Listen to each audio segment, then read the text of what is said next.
El ministro de Hacienda, Jorge Quiroz, ha señalado que existe un principio respecto del cual no es posible alzar el secreto bancario sin que exista una intervención judicial, una autorización judicial. Y eso, señor ministro, la verdad que no es cierto. En efecto, hay al menos 3 situaciones en que los bancos deben obligatoriamente informar a la unidad de análisis financiero o al servicio de impuestos internos operaciones bancarias sujetas a secreto sin que medie una autorización de un tribunal.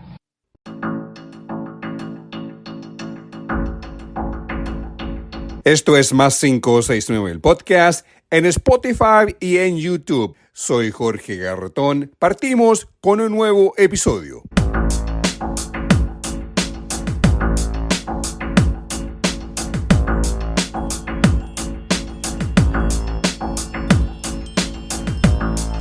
Esto es Más 569, el podcast, episodio 128. Soy su productor, editor y presentador Jorge Garretón. Es lunes 8 de junio.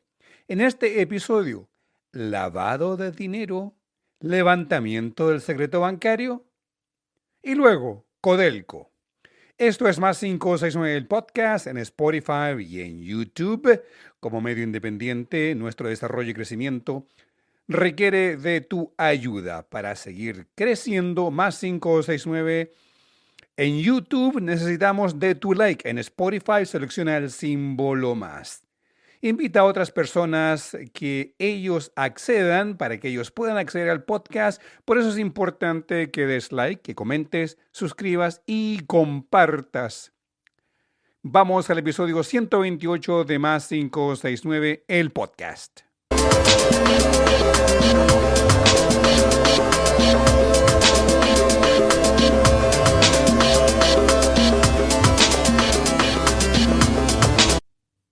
El secreto bancario y su levantamiento volvió a ser noticia tras la desarticulación de una banda parte del Tren de Aragua. Luego de una investigación por parte de la PDI, se logró desarticular una sección de esta banda transnacional de origen venezolano que, usando la banca formal, lavó activas por altas sumas de dólares y en criptomonedas. Todo el actuar de la banda y el andamiaje dedicado al lavado de dinero lo llevaba un funcionario del Banco Santander.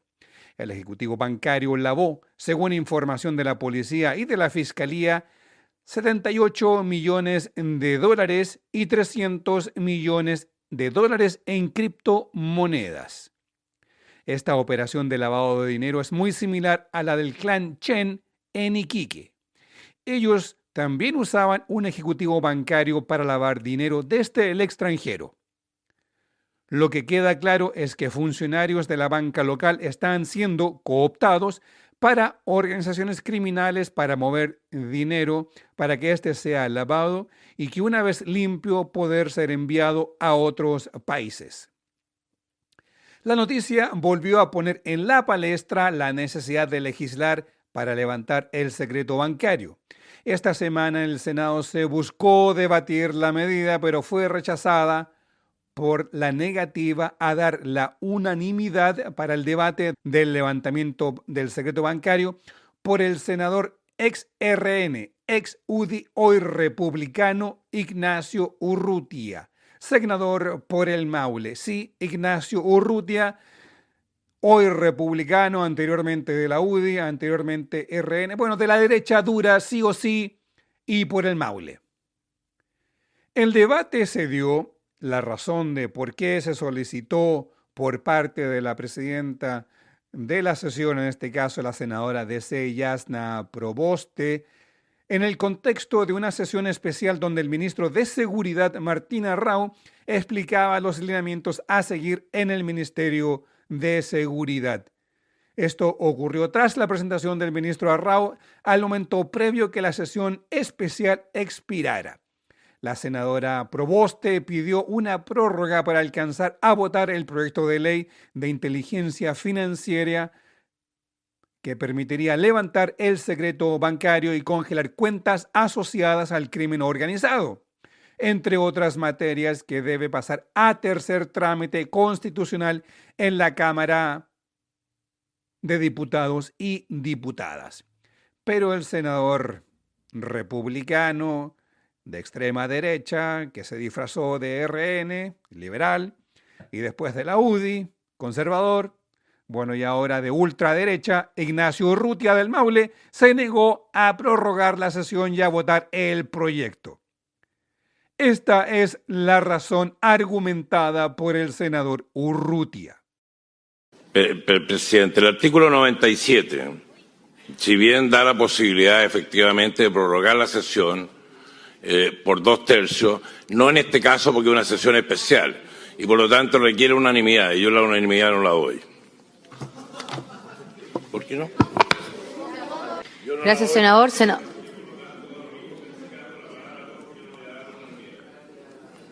Así de sencillo, porque no le interesa a la derecha debatir el levantamiento del secreto bancario. Argumenta que se puede investigar a cualquier persona con patrimonio y que sean publicados para ser perseguido. Pero sorprendió en el mismo Congreso cuando el ministro de Hacienda, Jorge Quirós, tras la noticia del arresto de la célula del Tren de Aragua lavando dinero por sumas millonarias en la banca chilena, se allanó a debatir este tema, incluso legislarlo con indicaciones propias.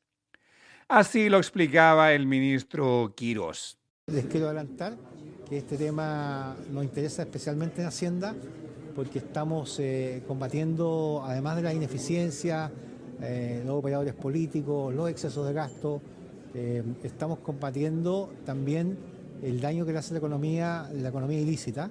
He iniciado un trabajo que lo partimos hace poco y van a ir conociendo ustedes detalles más adelante, posiblemente de una iniciativa que lancemos y preparemos desde Hacienda, que tengo que ir conversando con los demás ministerios. ¿Pero en la línea del secreto bancario? No, siempre en la línea y respetando el principio de que dependa de la Corte y del Poder Judicial el levantar el secreto bancario, por una orden judicial. Dijo que lo van a ver. Expliquemos, mejor dicho, lo que dijo Quirós el día jueves sobre el secreto bancario y una posible idea para legislarlo. Recordemos que Quirós habla de forma alambicada. Independientemente si modula o no modula, habla de forma alambicada. Citemos nuevamente a Quirós. Esto dijo: puede ser un proyecto aparte o mejorando la legislación existente, pero siempre con una orden judicial. Nuevamente, la orden judicial, que significaría retrasar toda investigación por parte de la policía y de la unidad financiera dependiente del Ministerio de Hacienda. El abogado Carlos Gajardo en Instagram entregó la explicación de cómo se debe legislar y el por qué se debe hacer de forma investigativa sin tener que ir a solicitar una orden judicial, el levantamiento del secreto bancario. El ministro de Hacienda, Jorge Quirós, ha señalado que existe un principio respecto del cual no es posible alzar el secreto bancario sin que exista una intervención judicial, una autorización judicial. Y eso, señor ministro, la verdad que no es cierto. En efecto, hay al menos 3 situaciones en que los bancos deben obligatoriamente informar a la Unidad de Análisis Financiero o al Servicio de Impuestos Internos operaciones bancarias sujetas a secreto sin que medie una autorización de un tribunal. La primera dice relación con las operaciones sospechosas que los bancos detecten respecto de sus propios clientes y en ese caso están obligados a informárselos a la Unidad de Análisis Financiero. En segundo término, la ley 21.453 obligó a los bancos a informarle al Servicio de Impuestos Internos cuando existan saldos en las cuentas corrientes de más de 1.500 unidades de fomento en el mes. Por supuesto, en ese caso tampoco existe autorización judicial y los bancos deben operar de manera inmediata. Y finalmente también existe la ley 21.713 que obliga a los bancos a informar al Servicio de Impuestos Internos cuando en las cuentas corrientes existen más de 50 transferencias en el mes. Estos 3 ejemplos demuestran que no es un principio el que el secreto bancario solo puede alzarse mediante una intervención judicial.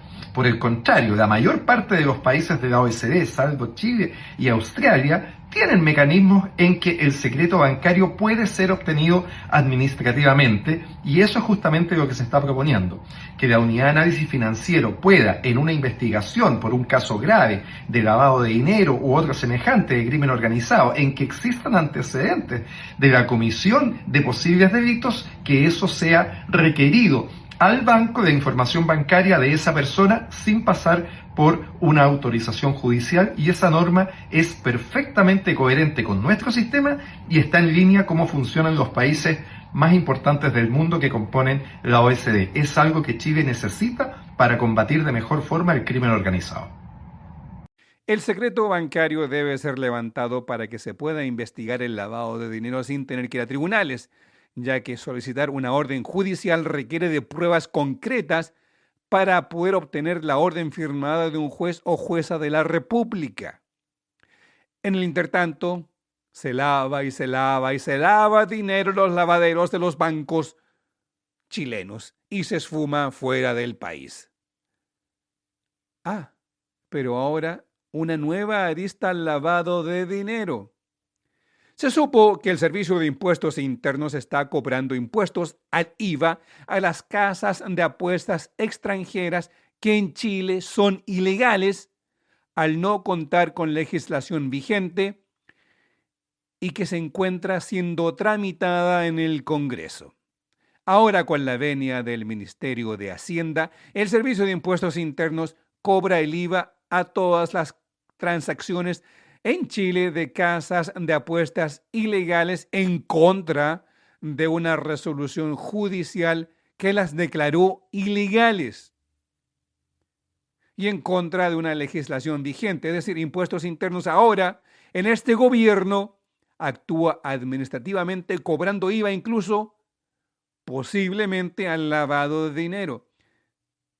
Y suma y sigue este gobierno dejando la tendalada en lo que es todo el proceso económico, financiero y legislativo de Chile. No llevan ni 3 meses de gobierno. En la resolución número 69 firmada esta semana por el director del Servicio de Impuestos Internos, Jorge Trujillo, de forma tácita legaliza a las casas de apuestas en línea. La resolución 69 dice que se permite un sistema para que los contribuyentes sin domicilio ni residencia en Chile que presten los servicios establecidos en el número 2 de la letra N del artículo 8 de la LIVS, consistente en servicios de apuesta, juego de azar, casinos y de servicios análogos o conexos prestados de manera remota, puedan dar cumplimiento a las obligaciones tributarias que les afectan derivadas de las operaciones que realizan. Agrega que las casas de apuestas que hayan prestado servicios durante los últimos 36 periodos tributarios deberán pagar el IVA correspondiente adeudado.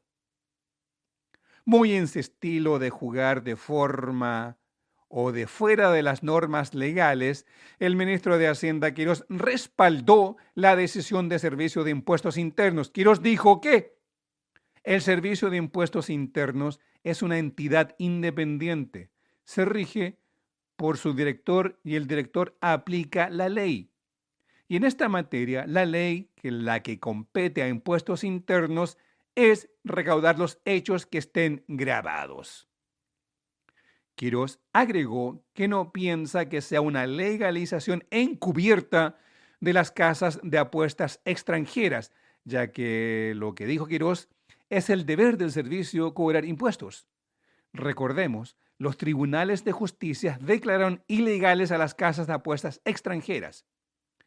Mientras legisladores de oposición acudían a la Contraloría General de la República a impugnar la legalidad a la resolución, la Contraloría pidió explicaciones sobre las atribuciones normativas empleadas para la calificación de la actividad y de qué se trata y que acompañen los antecedentes que se utilizó para dicha resolución. En otras palabras,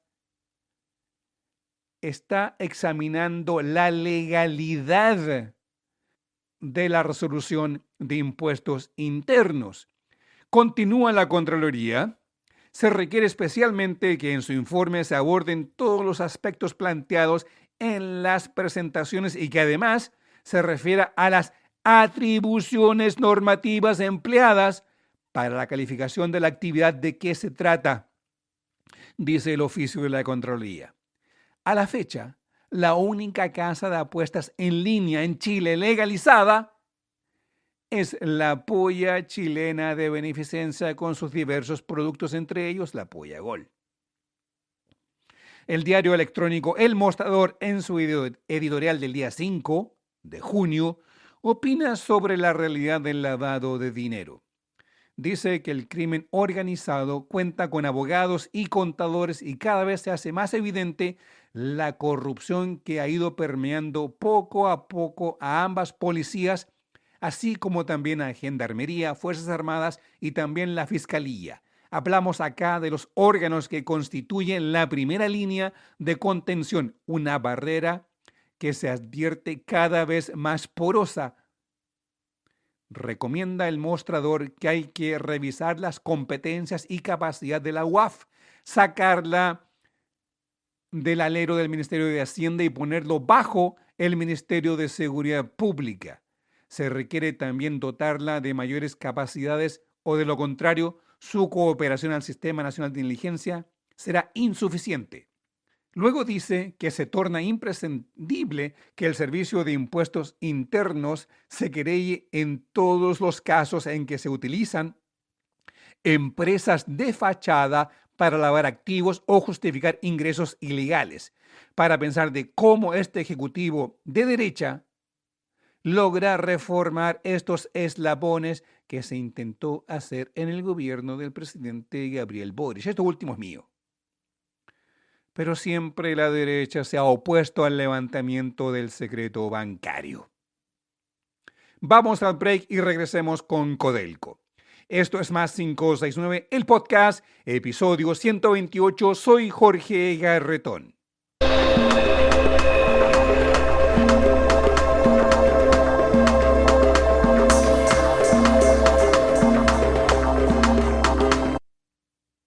De regreso en el podcast para hoy, lunes 8 de junio. Codelco ha sido ninguneada, ha sido denostada por el actual gobierno.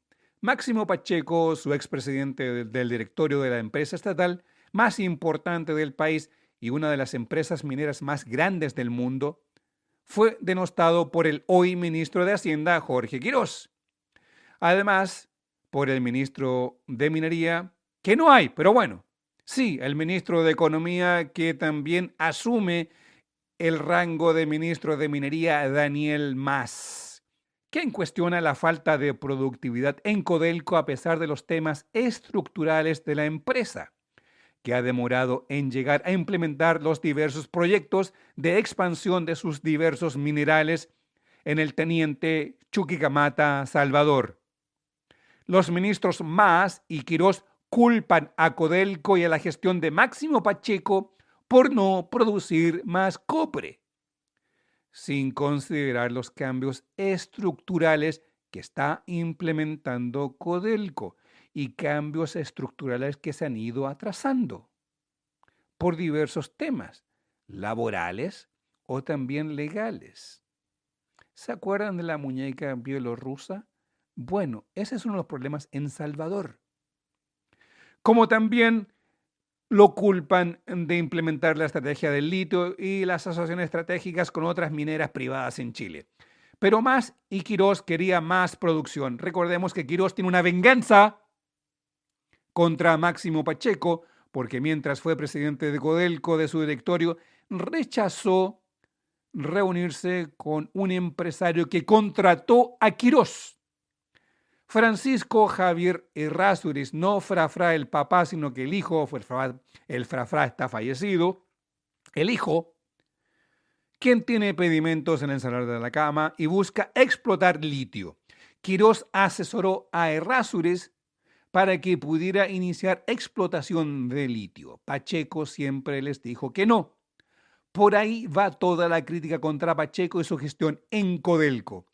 Mientras tanto, los trabajadores de la empresa, en particular el directorio del sindicato de Codelco, en voz de su presidente del sindicato en Chuquicamata, Hernán Guerrero, habló sobre el aporte de la empresa estatal a Chile. Agregó que se trata de una compañía estratégica que es líder mundial en cobre y clave para el desarrollo económico, social y tecnológico del país. Además, dijo Guerrero en el Senado, en la Comisión de Minería y Energía, estimaciones históricas acumuladas indican que Codelco ha aportado 165.000 millones de dólares directamente al Estado desde 1973 a la fecha.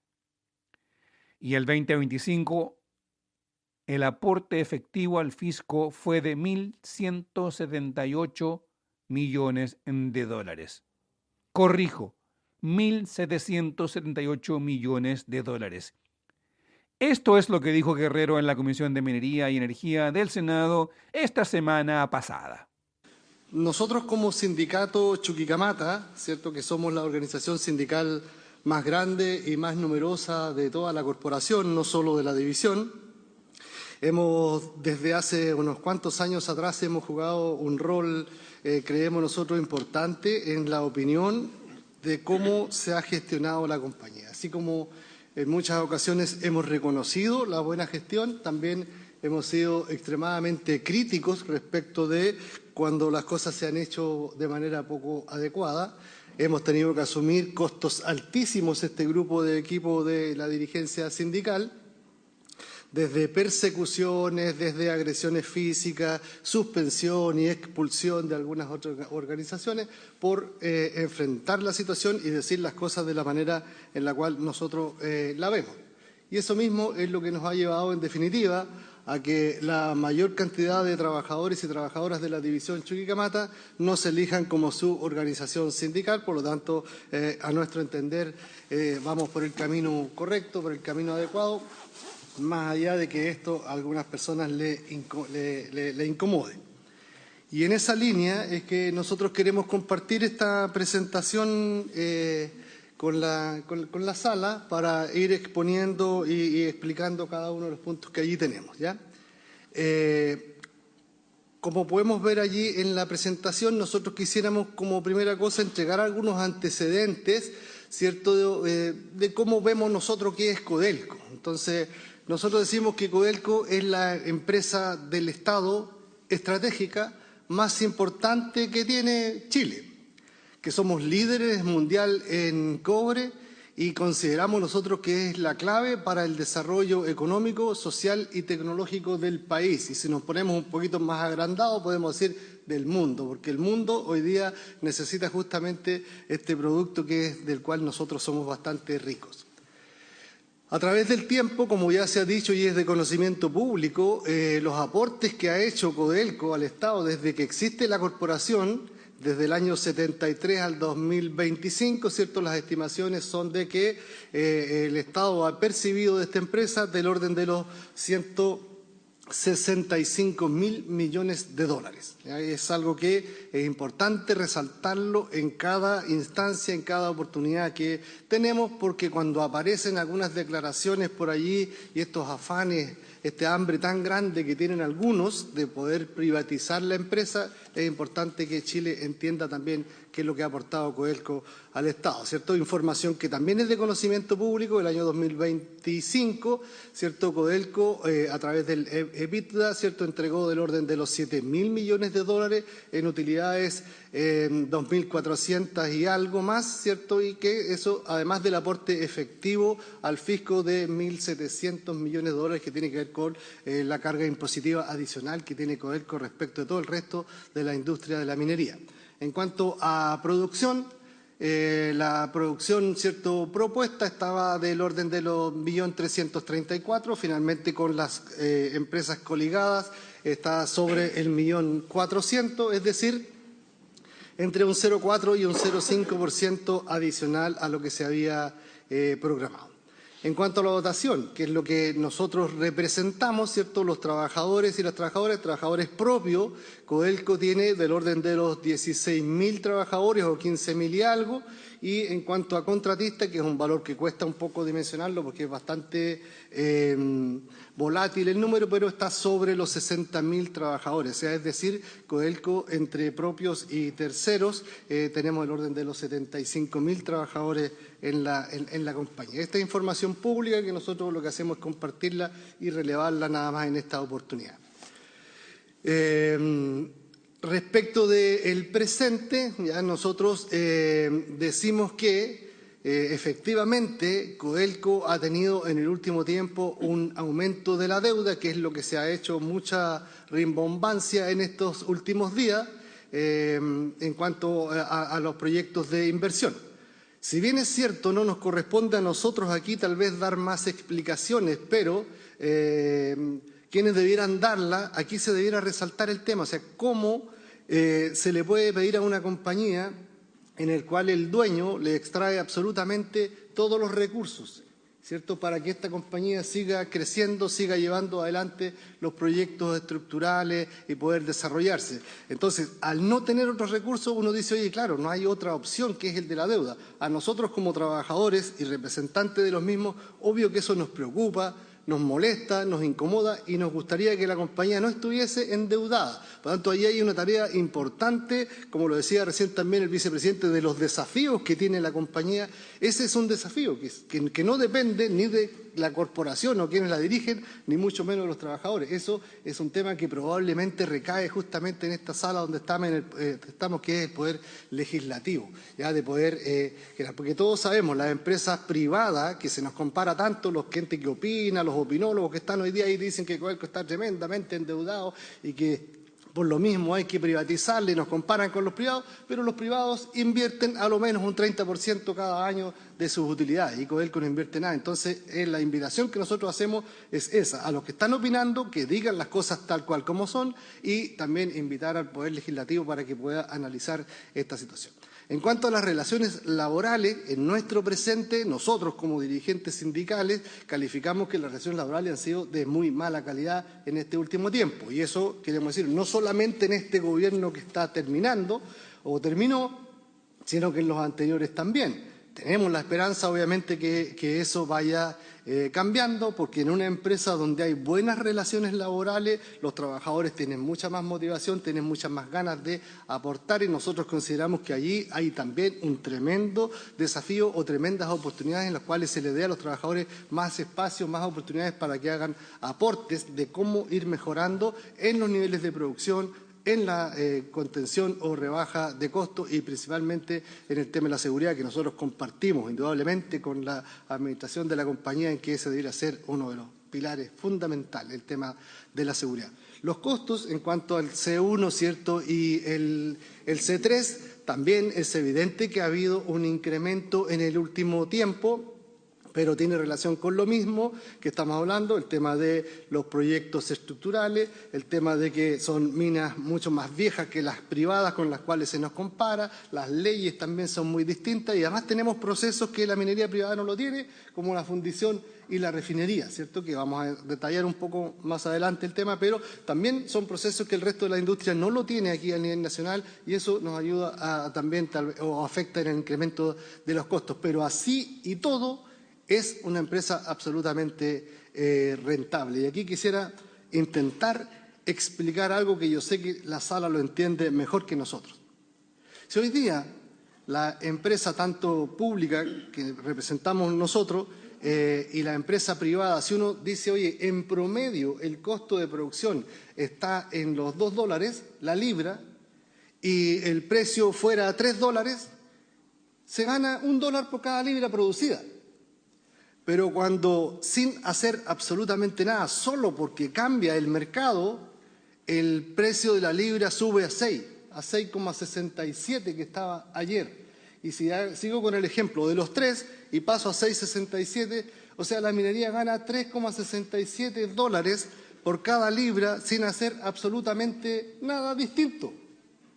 Entonces, nosotros como trabajadores es lo que criticamos a quienes opinan de que hay que privatizar esta empresa, porque ese es el gran interés que tienen, ese es el hambre que tienen. De esos $3,67, bajo el ejemplo que estamos planteando acá, hoy día se reparte entre todos los chilenos en esta empresa pública, pero si fuera privada no se repartiría entre todos los chilenos, se repartiría en unos poquitos. Y en esos poquitos son los que están presionando a esos que están opinando de que tenemos que privatizar Codelco. Entonces, ese tema, el tema de los costos, efectivamente ha habido un incremento, pero así y todo sigue siendo una empresa tremendamente rentable y beneficiosa para Chile. En la gestión de los proyectos estructurales, nosotros no solo hoy, sino que hemos sido tremendamente críticos desde hace mucho tiempo en cuanto a la gestión. Entonces, los proyectos estructurales, cuando parte esta idea por allá por el año 2009, 2010, y uno de los proyectos más nombrados, el de la mina Chuquicamata subterránea, ha tenido una gestión bastante deficiente, pues, y así todo el resto de los proyectos. Cuando nosotros conocimos este proyecto, inicialmente tenía un costo de inversión estimado de los $2.000 millones. Hoy día tenemos discusión o tenemos diferencias con quienes opinan que está por sobre los 6.000, nosotros tenemos información que nos dice que están por sobre los 8.000. Y obviamente eso es lo que nos ha llevado al sobreendeudamiento que tiene hoy día la compañía. Por lo tanto, creemos nosotros que allí hay también una oportunidad para poder avanzar.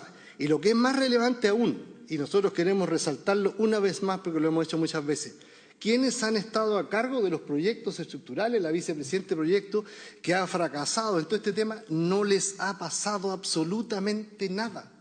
Hay que revisar ese tema, obviamente tratar de corregirlo, pero también ir y perseguir a los que han sido responsables de ese tema. Porque nosotros, que somos críticos respecto de la gestión de algunos ejecutivos que han estado en la compañía, creemos que lo han hecho incluso con intención, para debilitar la empresa, endeudarla, aumentar los costos y llevar a lo que está pasando hoy, que están opinando tanto de poder privatizarla. Entonces uno puede decir, oye, dale, que hoy día estamos tratando de cumplir el objetivo.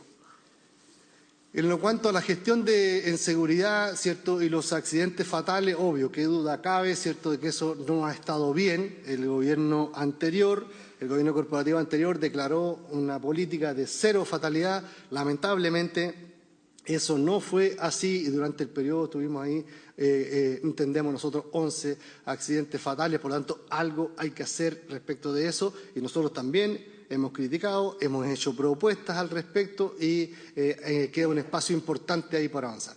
Y finalmente, en cuanto a la productividad propia y con terceros, como lo muestran las láminas, ¿cierto?, ha habido una productividad sostenida en el caso de los trabajadores propios y que si se suma entre la productividad de los propios y los de terceros, ha habido también ahí lamentablemente una disminución en cuanto a la productividad de los trabajadores que tiene que ver con las dificultades que hemos tenido de producción en algunas divisiones de la compañía.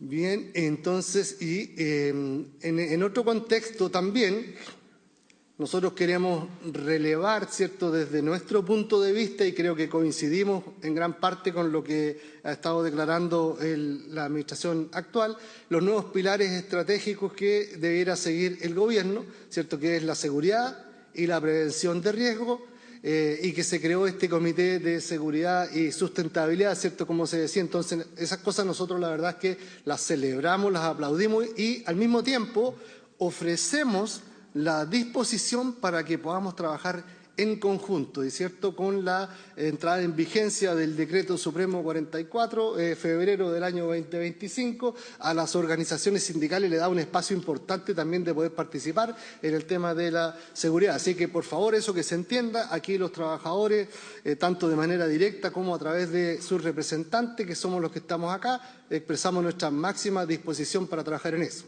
Maximizar los aportes al Estado, obviamente, es el fin que tiene cualquier empresa, mucho más esta que es de todos los chilenos, manteniendo al mismo tiempo una disciplina financiera y evitando incrementos en los niveles de endeudamiento de la empresa, ¿cierto? Es lo que ha declarado también la Administración, es algo que igual, de alguna forma, nosotros quisiéramos conocer cómo se va a hacer el tema inversional si es que no hay una entrega de recursos de manera directa. O sea, este gobierno o alguien debiera decir, ¿sabes qué? De las utilidades vamos a destinar una cantidad de recursos para que se siga invirtiendo, como ocurrió en algún momento con el gobierno de la presidenta Bachelet también y en el gobierno del presidente Boric, que también hubo de manera específica algunas asignaciones de recursos para la inversión. Pero en el resto no ha habido y no hay una cosa así que sea permanente.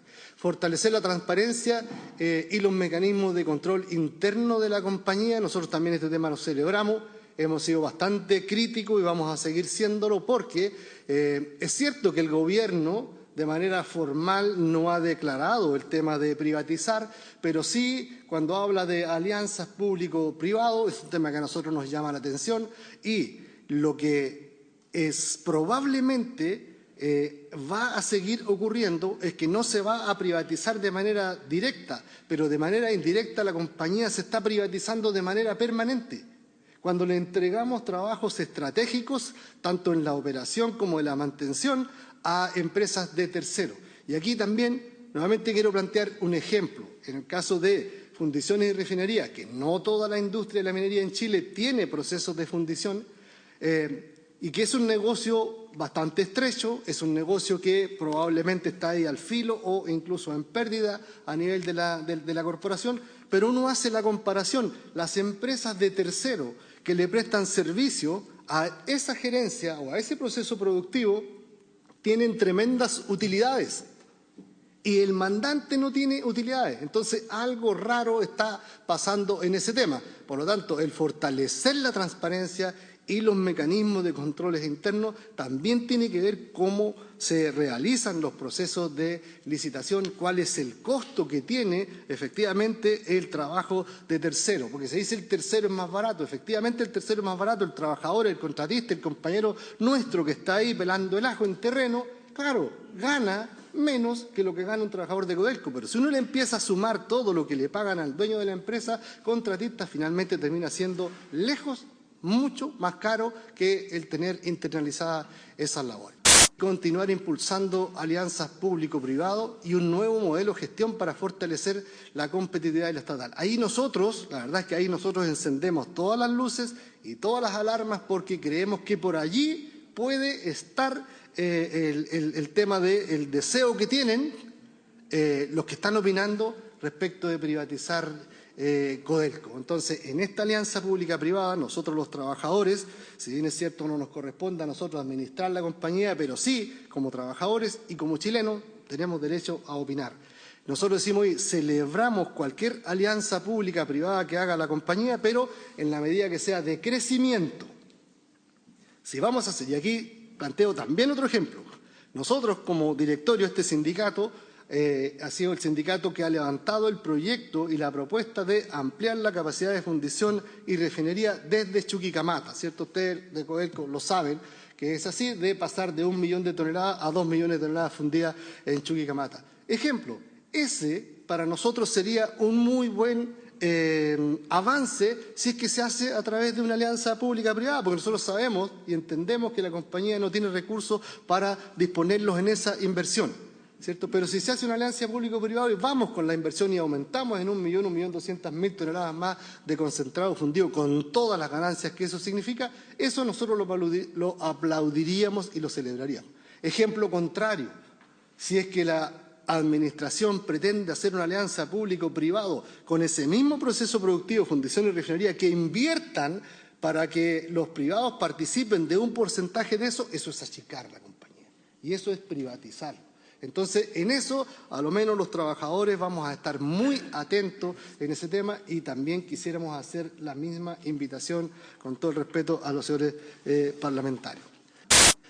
Respecto de las oportunidades de los minerales críticos, los minerales estratégicos, que a muchos hablan solamente de las tierras raras, nosotros nos encasillamos dentro de los minerales críticos porque ahí está el cobre, está el litio, está el ácido y están todos los subproductos que se generan en el proceso de fundición y de refinería y que hoy día Chile los está desperdiciando todos. Este que está aquí, esta lámina y que está compartida, Es un trabajo que no lo hicimos nosotros, sino que lo hizo Aduanas de Chile, específicamente la segunda región de Antofagasta en el periodo 2017 y 2021, y se hace una estimación allí de lo que el Estado de Chile ha dejado de percibir solo por vender concentrado, es decir, no fundir y refinar y por tanto no procesar los subproductos que hoy día son todos considerados minerales estratégicos, está del orden de los 129.000 millones de dólares. ¿Ya? Eso es lo que hay. Y en el caso de Codelco está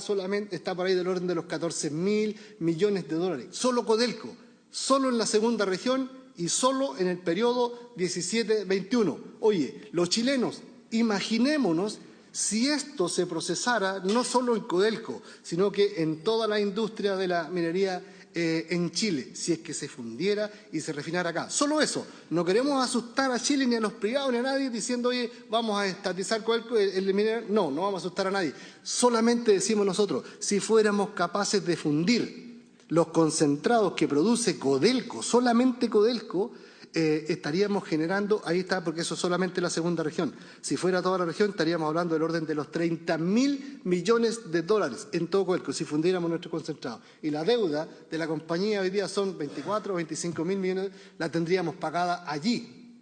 Y solo en un periodo. Veamos qué sería si hubiésemos tenido esto durante todos los años que Codelco ha estado procesando. Entonces aquí tenemos un tremendo desafío como país para que vayamos a procesar los concentrados, fundir y refinar, nos generaría eso, más empleo, encadenamientos productivos, y ingeniería, desarrollo, tecnología, una serie de cosas. Entonces también consideramos que es un desafío, esto lo hemos dicho antes, queremos reiterarlo y no nos vamos a cansar de decirlo. Era la voz del presidente del sindicato de Codelco, Chuquicamata, Hernán Guerrero. Esto es Más 569, el podcast, episodio 128 para hoy, lunes 8 de junio.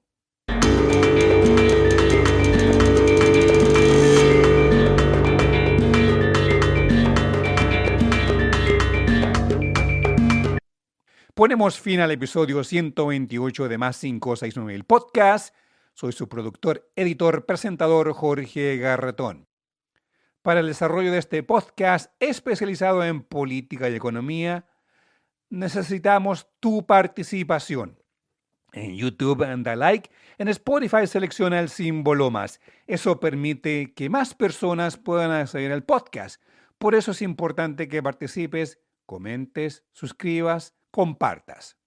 Durante la semana preparamos editoriales de 3 minutos que publicamos en TikTok con notas relevantes de la política y economía del país. Accedes a ellas visitando TikTok Podcast Más 569. Además, las replicamos en YouTube como columnas de opinión que encuentras en los shorts de YouTube. Les deseo una muy buena semana. Regresamos el día viernes.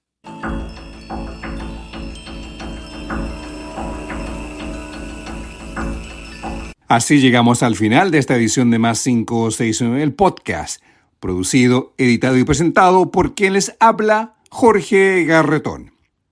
La música que acompaña el podcast es cortesía de Edgardo Moreno. La música acompañada en la presentación y salida de este podcast lleva el nombre de Too Cold del álbum Drips. El tema que acompaña los intermedios es el tema Rumba Courage del álbum Canciones. Para escuchar la música de Edgardo Moreno, los invito a visitar bandcamp.com y buscar por Edgardo Moreno. El arte que acompaña este podcast es del artista Alejandro Balbontín. Lo encuentras en alejandrobalbontin.com. Para mayor información, contáctate en nuestras plataformas en Spotify, YouTube, Instagram, Facebook, Twitter X o en TikTok.